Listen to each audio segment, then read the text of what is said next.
Capítulo 6. O dinheiro de Jesus e as emoções de Judas. Do que vale o homem ganhar o mundo inteiro e perder a sua alma? Bíblia. Feche seus olhos e pense no maior traidor da história. Quando se fala em traição, o nome de Judas vem à nossa memória. Todos conhecem a história do homem que vendeu o mestre por 30 moedas de prata. Esse era o valor que se pagava por um escravo naquela época. O confuso era que Judas administrava altas quantias de dinheiro para Jesus. A Bíblia diz que ele cuidava da bolsa com os valores doados pelos seguidores e admiradores de Cristo, e em outra passagem diz que mulheres de alta posição sustentavam Jesus com seus bens, e Judas era o tesoureiro de todo esse empreendimento. 30 moedas de prata não significavam muita coisa para ele. Depois de analisar minuciosamente, concluí que Judas não traiu Jesus por dinheiro. Também não foi somente pelo que os teólogos defendem como Satanás se apoderou dele. Afirmo isso, pois Pedro também negou a Jesus naquele dia terrível, e dias antes Cristo havia declarado que Satanás estava em seu discípulo. Aparta-te de mim, Satanás, pois cogitas as coisas dos homens, e não as de Deus. Essas foram as palavras do Nazareno para o discípulo Pedro. Judas e Pedro estavam na mesma situação. Os dois traíram. Os dois foram influenciados pelo inimigo, mas só um se suicidou e entrou para a história como o maior traidor de todos os tempos. Pedro, depois de negá-lo, saiu correndo, chorando, e entrou em profundo processo de arrependimento. Processo esse que o levou a uma interiorização, a um equilíbrio emocional. Judas também se arrepende e vai até os chefes do Sinédrio devolver as 30 moedas, mas eles se recusam, dizendo que não podem receber o dinheiro de volta por se tratar de sangue inocente. Judas fica ainda pior depois disso. Ele não se lembrou dos 3 anos e meio de convivência com Cristo. Esqueceu-se das misericórdias infinitas do amor incondicional. Deletou de sua memória que a especialidade de Jesus era perdoar e dar novas chances.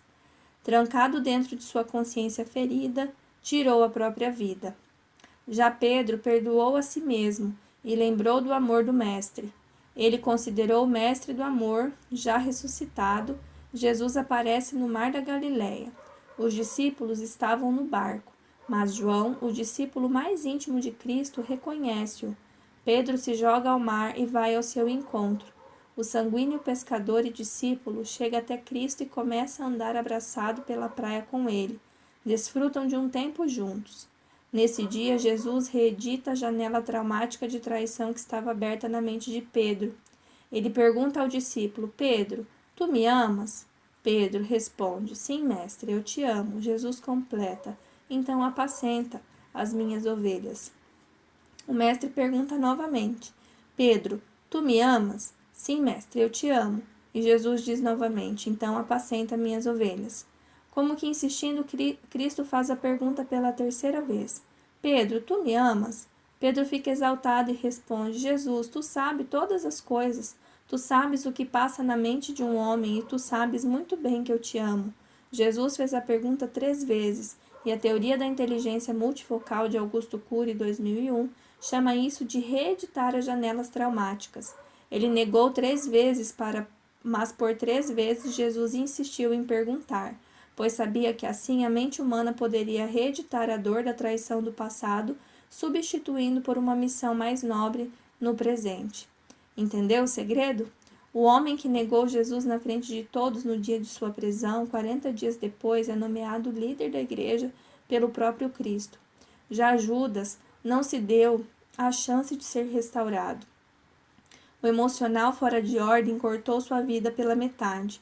Suas emoções determinam suas reações, e uma má reação pode acabar com as oportunidades para sempre. Muita coisa que vivemos, como traições, calúnias, difamação, inveja, ciúmes, conflitos, hostis e por aí vai, marcaram negativamente nossa história. Mas podemos decidir transformar o sofrimento em treinamento, a dor em rota para o destino. Como é impossível apagar o passado, ao menos podemos reeditá-lo, inserindo em nossa história janelas saudáveis que irão sobrepor as traumáticas. Ninguém que trai, calunia, mente e entra em confusões, maltrata os outros, está com as emoções em ordem. Quando insisto que dinheiro é emocional, não pretendo criar uma nova teoria, mas sim alertar a todos que as pessoas sempre vão conectar nossas atitudes aos aspectos financeiros, como no caso de Judas. Mas, na verdade, não são os nossos sentimentos que governam as decisões que tomamos, independente do dinheiro que está em jogo. Decida ser emocionalmente saudável, senão mais cedo ou mais tarde, você trairá alguém ou trairá a si mesmo. Se você trair alguém um dia, poderá tentar se recuperar, mas se trair a si mesmo, a dor será quase insuperável. Os homens maus que você vê na TV, desde estupradores, bandidos, a políticos, corruptos, nada mais são do que seres humanos em descontrole consigo mesmo, homens e mulheres com emoções desconcertadas. João 12, 3-6. Então Maria, tomando um arrátel de nardo puro, de muito preço, ungiu os pés de Jesus e enxugou-lhe os pés com seus cabelos, e encheu-se a casa com o cheiro do unguento. Então, um dos seus discípulos, Judas Iscariotes, filho de Simão, o que havia de traí-lo, disse: Por que não se vendeu esse unguento por 300 dinheiros e não se deu aos pobres? Ora, ele disse isto, não pelo cuidado que tivesse dos pobres, mas porque era ladrão, e tinha a bolsa de Jesus, e tirava o que ali se lançava. Judas, sendo discípulo do homem mais honesto da face da terra, era ladrão. O dinheiro tratava-se de doações para o empreendimento do Messias aqui na terra.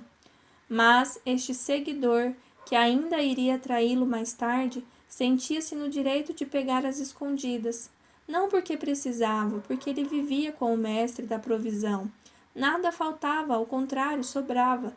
Basta conhecer a história da multiplicação dos pães e peixes em João 6,9. Porém, Judas fazia o que fazia e fez o que fez, porque suas emoções estavam fora de ordem. E quando isso acontece, queremos mais do que precisamos. Emoção saudável é o primeiro passo para a verdadeira prosperidade financeira. O princípio para uma vida fisicamente saudável é também ter a alma próspera. Hoje sabemos que muitas doenças que nos destroem são frutos de uma má alimentação, às vezes causada pelo desequilíbrio emocional.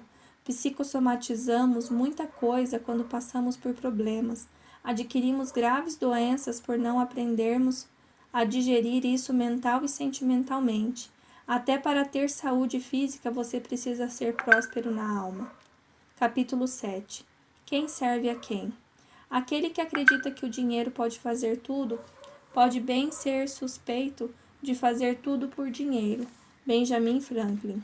Jesus, o Cristo esperado pelas gerações em Israel, disse certa vez: Vocês não podem servir a 2 senhores, pois haverão de agradar a um e aborrecer a outro.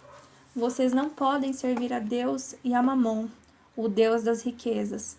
Se o dinheiro é emocional, a quem suas emoções servem, seu dinheiro serve também. Esse pode ser o motivo pelo qual muitas pessoas ainda não conquistaram a sua liberdade financeira ou o estágio da superabundância. O dinheiro só vai para onde suas emoções o levam. Que loucura! Você pode considerar. Então pense na última coisa que você comprou ou investiu e me diga, qual foi o motivo? Perguntei isso em um seminário que realizei em São Paulo, e um homem de negócios que estava presente respondeu: Eu comprei um Rolex.